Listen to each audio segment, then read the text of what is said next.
Hola, ¿cómo están? Hoy día vamos a hablar de brujos, brujas y brujerías varias. Y en realidad son mi advertencias sobre este tipo de temas que se ha prestado, además para la charlatanería que ha sido siempre, para como el excusar, el validar cierto tipo de conductas egoístas y egocéntricas que le hacen muy mal a la sociedad.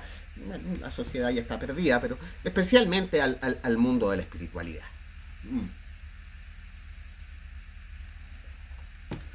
Y estaba viendo un video, una referencia de libros que hacían en la librería argentina de magia. eh, y me di cuenta de que cuando explicaban a propósito de la temática de la novela lo que el tema de la magia, hacía esta referencia de que la magia lleva al encuentro con la divinidad. Y era algo que hace no tanto tiempo uno difícilmente lo iba a escuchar. Y me hizo reflexionar que estoy feliz de haber nacido en esta época. Si hubiera nacido en los 60, mis fuentes de información serían un montón de hippies, New Age, que tendrían todo muy confuso. Hoy en día hemos pasado por toda una serie de etapas que podemos entender la magia como esta purificación del espíritu con una aspiración hacia, no voy a decir lo más alto, porque no es en un sentido valórico, sino que hacia aquello que es más trascendente. Pero la brujería apunta en otro camino. Mm. Y ojo, que hay que diferenciar de que estamos hablando de brujería en la Edad Media hoy en día. Hablar de la brujería en la Edad Media, que en estricto rigor el concepto ni siquiera existía. El concepto de brujería se empieza a ocupar desde el final de la Edad Media, pero en realidad desde principios del Renacimiento, con la instalación de la Inquisición española, y eso ya es 1458. Eh, pero cuando hablamos de esa brujería antigua, que no era brujería, estamos refiriéndonos a personas que conservaban saberes propios de las tradiciones previas a la evangelización. Esfuerzo constantino de unificar todo bajo un mismo imperio, una misma lengua, una misma religión. Este esfuerzo unificador católico pasó por encima de muchas tradiciones antiguas que tienen todo un valor, que es otro tema. Y claro, a todas estas prácticas que eran como remanentes de los antiguos cultos, los inquisidores lo llamaron brujería en general.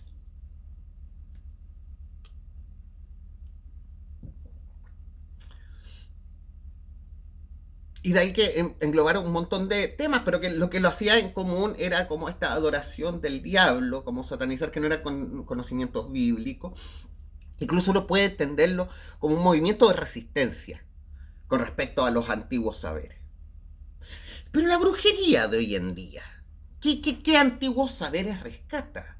Porque son saberes que no tienen, número uno, no están ocultos, o sea, están en TikTok. Con eso se los digo todo. Es cosa de un par de búsquedas.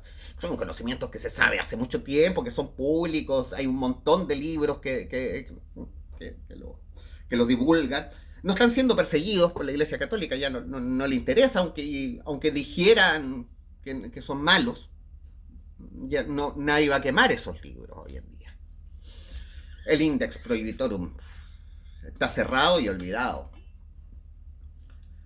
Así que no son ningún movimiento de resistencia, sino que más bien son una tendencia. Gran parte de ellas, por ejemplo, están influenciadas por la Wicca, que es una invención de la década del 60 de Gardner. No tiene ningún antecedente anterior. De hecho, muchas de sus prácticas se contradicen con las tradiciones de las cuales se dice ser heredera, que es algo que ocurre mucho con estas pseudo religiones de los 60, es cosa de ver Castaneda, que su supuesto chamán no tiene, don Juan, no tiene ninguna relación con las prácticas de ningún pueblo originario mexicano. Son inventos y muchas veces incoherencias sin sentido, pero se vende así como si fuese religión antigua. Ahora,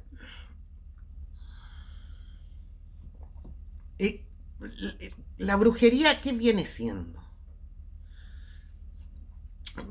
¿En qué se termina instalando? Fíjense que la brujería siempre está abocada a la solución de algún problema. Voy a partir así en general, como un problema. Eh, Encontrar trabajo, conseguir dinero, conseguir el amor, separar parejas, venganza. Está siempre abocada a la resolución de temas que son parte de la vida inmanente, de la vida material, del mundo cotidiano. Mientras que los que estamos en el camino de la magia nos alejamos cada vez más de eso y estamos en la búsqueda de un objetivo superior, incluso voy a decir indescriptible, que no es el tema de este video. La magia es una cosa, estoy hablando de brujería. Y, a ver, eso no necesariamente es malo. Me estoy acordando de discusiones que tenía con Miguel Ferrada. No necesariamente es malo, en realidad. Especialmente para uno que no se crió en una familia burguesa acomodada con todos los privilegios como para poder hacer lo que se te antoje y tener todo a tu disposición. Buscar métodos alternativos que te permitan obtener, no tiene, la verdad, no tiene nada de malo. Es una forma de compensar. Ahora, cuando uno ve a la gente que está dedicada a estas cosas, voy a dejar aparte a un grupo que necesitan atención psiquiátrica.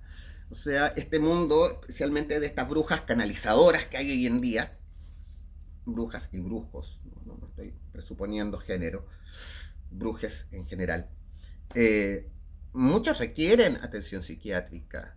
O sea, me ha pasado, de hecho, ya creo haber contado la historia en que en un programa en vivo, en Radio Arrayán FM, apareció este brujo tarotista y canalizador que se puso a canalizar en vivo al dios Anuk, pero en realidad me estaba coqueteando. O sea, porque el mensaje, el dios Anuk le decía que yo iba a encontrar a mi amor homosexual de toda la vida. No. De hecho, y lo estoy dando de ejemplo porque él terminó en un psiquiátrico. Era efectivamente una persona con problemas psiquiátricos y no es el único caso que conozco. De hecho, conozco otros 2 casos, no sé por qué, gente que me rodea, de esta gente que anda ocupando la magia para solucionar sus cosas y que son personas que se creen superiores a la ciencia y que dicen que los tratamientos psiquiátricos que les dan son malos, así que han decidido no tomarse sus pastillas. Y uno los ve con discursos paranoides y delirantes.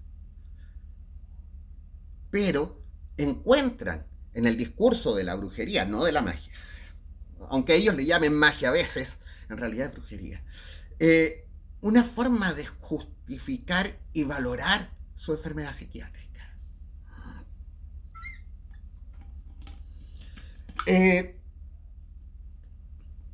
A ver, podría incluso ser bueno, pero lamentablemente este tipo de personajes siempre caen en una cuestión autorreferencial. No, siempre las cosas tienen que ver con ellos. Los demás le tienen mala delirantemente. Y así que empiezan a aplicar venganzas, ataques. Bueno, toda esa gente requiere atención psiquiátrica. De hecho, yo le diría a cualquier practicante de magia, los de brujería, que es el tacho de la basura, pero cualquier practicante de magia, vaya psicólogo, vaya psicólogo. psiquiatra también. Yo voy a psicólogo, de hecho he tenido muy buena suerte con la psicóloga que encontré acá en Keile. Eh, Voy al neurólogo también. Estoy esperando mi hora al psiquiatra para que me cambien nomás una pastilla. Así que, es una cosa que uno la tiene que hacer regularmente. Mm. Porque en esta exploración de las fronteras de la realidad, el peligro del delirio está a la orden del día. Así que uno tiene que estar prevenido y uno no tiene que creerse con la arrogancia de creer saber perfectamente todo. No, uno necesita un cable a tierra. Un cable a tierra que no lo dé uno, sino que te le digan de afuera, sí, no estás delirando, no estás loco. Ay, ya, gracias. Eh, Además que no es un camino como que te esté todo el tiempo validando, que eso es principalmente al tema al que quiero llegar, sino que es una senda que te hace cuestionar todo lo que te conforma a ti mismo. Y al ir dudando de todas esas creencias, esas estructuras autoimpuestas, que en el fondo son lo que se llama hoy en día el ego, y te libras de ella, quedas en pelota, o sea, quedas desnudo ante la realidad y te sientes indefenso. El camino de la magia no te hace sentir poderoso, como algunos... Me lo estoy guardando para después, porque mucha gente en realidad lo que viene tiene frustraciones, tiene problemas que debe conversar con alguien, carencias emocionales, y en esa situación de indefensión que se sienten, intentan suplirla con la magia. Insisto, esos tipos de problemas se solucionan con terapia, no con magia. Son cosas distintas. Cosas que yo digo siempre, por ejemplo, a los que andan haciendo sigilización. No, a ver, hacer un sigil para conseguir que esa niña que te obsesiona sexualmente se fije en ti, incluso si resulta, no va a solucionar tus problemas de afecto, que es lo que está evidenciando ese problema. O sea, el hecho de que tú te hayas obsesionado con ese objeto sexual o ese objeto de afecto, como quieras. Porque si digo sexual me van a decir, es que yo estoy enamorado de verdad. Después evalúa eso, pero el hecho de que te hayas obsesionado con ese objeto que es imposible, porque si fuese posible en realidad no necesitarías hacer magia o brujería para conseguirlo. Pero haberte obsesionado con aquel objeto de afecto que es para ti imposible, en realidad es una forma de acusar en algo, no acusar, atribuir a algo externo que está fuera de tu control tus problemas emocionales. Es no querer verte a ti mismo, es no querer conversar contigo, evaluar tu emocionalidad y descubrir por qué tienes esa carencia emocional. No tiene que ver con esa persona. Peor incluso si es que te llega a resultar. Porque he visto gente en esto, que les resulta y después terminan obsesionados y como que creen que por arte de magia se van a terminar acostando con todas las personas que se les antoja. Y tú las ves y no es gente que termine con una vida afectiva sana o ni siquiera feliz. Los ves con relaciones complicadas, los ves siempre sufriendo, siempre carentes. O sea, y creo que eso es lo más relevante acá. Suplir estas carencias emocionales con brujería no te va a sufrir. Te puede incluso llegar a resultar en lo puntual, pero la carencia que te hace requerir esos amores imposibles. La carencia que te hace sentir esa necesidad rencorosa de venganza. Ese tipo de cosas no te las va a solucionar, van a permanecer. Y al encontrar una justificación en este tipo de prácticas, se van a ver incrementadas. y van a terminar transformándose en un cáncer espiritual. Estoy hablando metafóricamente, no, no estoy hablando, esto no es un diagnóstico, la gente más básica acostumbra a tomarse de forma literal las alegorías y metáforas que uno usa. Y ese es el gran tema, porque, ok, principalmente ahora estaba hablando del como el que es, digamos, paciente, mejor diría, víctima de estos flujos.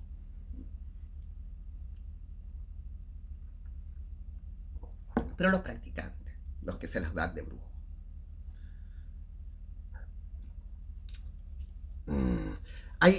Esto corre y también corre para los satanistas. Los satanistas y la gente de la brujería cae como en esta misma categoría de una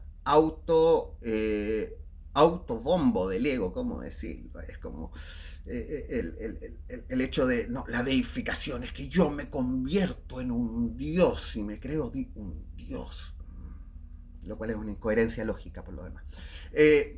O, no, discursos como, por ejemplo, no, la culpa es un invento de los cristianos, uno tiene que hacer lo que se le antoje, sin culpa. A ver, esto lo decía un neuropsicólogo, que en realidad la culpa es una emoción, no es de las primarias, pero es una emoción. Y es una emoción que tiene una función adaptativa. O sea, el hecho de que sintamos culpa evita que dañemos a las otras personas. Y que cuando lo hacemos, podamos reflexionar. Aquí, hice algo que dañó a alguien de mi comunidad. Si no sintiese la culpa, me daría igual. Y no corregiría la conducta.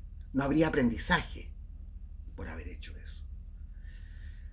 El hecho de que tengamos la emoción de la culpa nos permite identificar ese tipo de conductas dañinas para nuestro círculo social y corregirlas.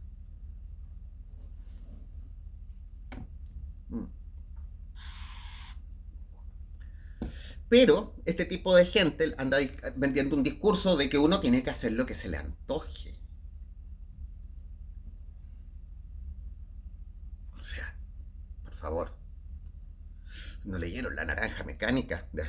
¿A dónde lleva eso? En la película no sé si se destaque tanto, pero en el libro, uff.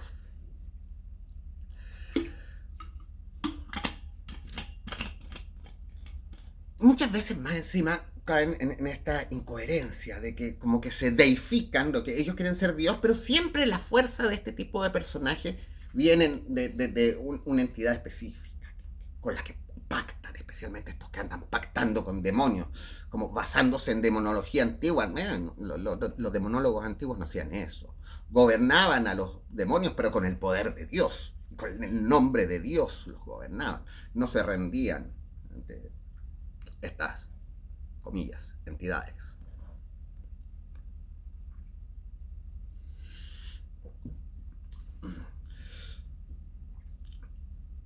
Es que, y especialmente uno los ve a estos personajes, y muchos sí, tienen que volverse a tomar sus pastillas.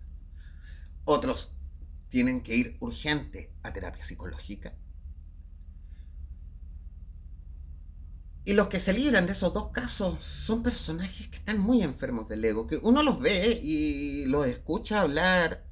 Además que uno los ve meditar y se nota que no duran mucho meditando. Se nota que no tienen una paz mental que les permita sentarse un rato a meditar.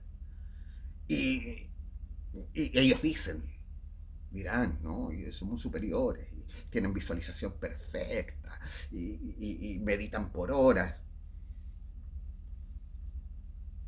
Uno los ve y en realidad es gente que se construye un mito sobre sí mismo y andan vendiendo para afuera este personaje que ellos les gustaría ser, o como y que no es ningún ideal por lo demás. O sea, el ideal al que ellos aspiran es una caricaturización de las compensaciones de sus propias carencias emocionales.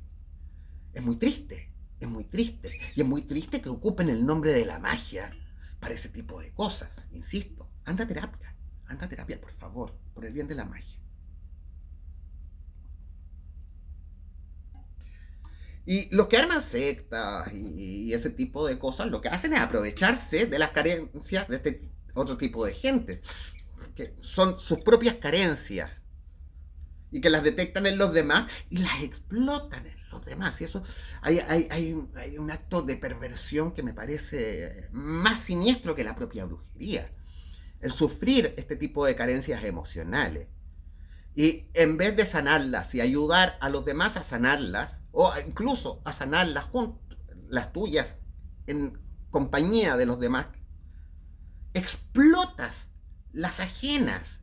Incluso, y con eso también alimentas la tuya. Eh,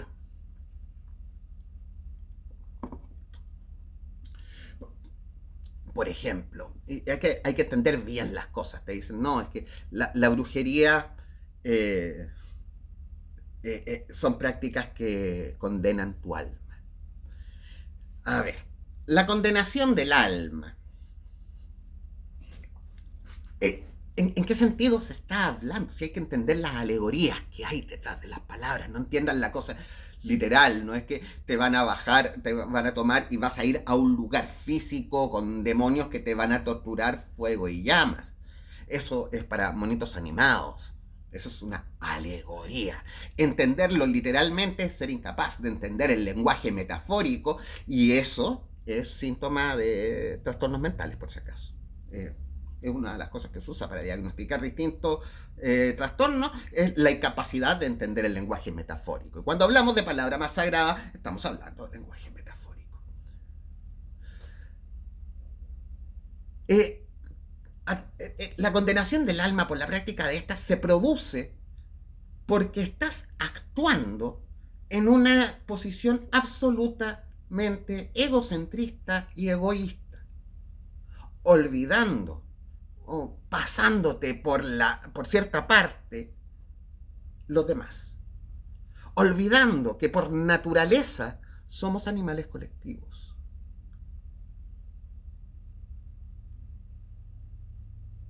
Eso condena tu alma, porque te estás saltando al colectivo, y el colectivo es una cosa que no se ve. Sí, ahí está el tema.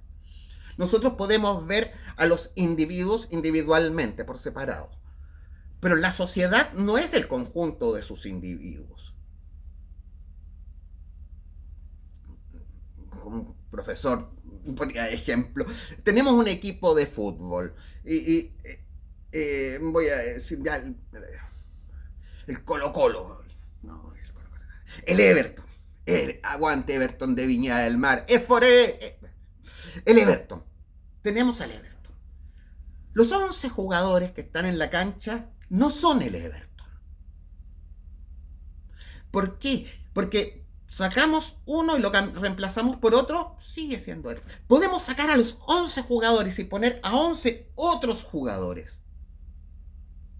Y Everton sigue siendo Everton. Podemos ver el escudo del Everton, las camisetas del Everton, los hinchas del Everton, aguante la barra del cerro, pero al Everton en sí no lo vemos. Estoy poniendo un ejemplo de cómo es la sociedad. Nosotros no vemos a la sociedad, no vemos al colectivo, vemos a sus individuos. Y hacer algo que trasciende la manifestación física de sus elementos, es decir, ser un concepto, lo alegorizamos con este sentido moral de la divinidad. A eso se refieren cuando te dicen que la brujería condena tu alma, porque te lleva a una actitud egoísta, egocéntrica, que te hace invalidar al otro. Si eso en el fondo. Maturana, cuando hablaba de amor, decía, el amor es la observación del otro como un otro válido. Es decir, tú eres tan ser humano como yo. O sea, tienes la misma validez, por lo tanto, no tengo el derecho a hacerte nada que no me gustaría que me hicieran a mí. O sea, ese nivel de respeto es el amor básico de la sociedad y es lo que nos mantiene unidos como colectividad. Cuando tú te pasas eso y buscas torcer la voluntad ajena. Gran parte de los actos de brujería se tratan de esto, ¿no? Torcer la voluntad ajena para que hagan lo que yo deseo. O sea, si tu deseo requiere que alguien cambie su voluntad, el problema no está en esa persona. Tú tienes que revisar por qué tienes esa clase de deseos que no dependen de ti. ¿Por qué no te quieres hacer responsable de aquellas cosas que construyen tu futuro y tu felicidad? Porque si es así, lo que estás haciendo es voluntaria e intencionalmente construir tu frustración, construir tu infelicidad, y por tanto quieres seguir siendo infeliz.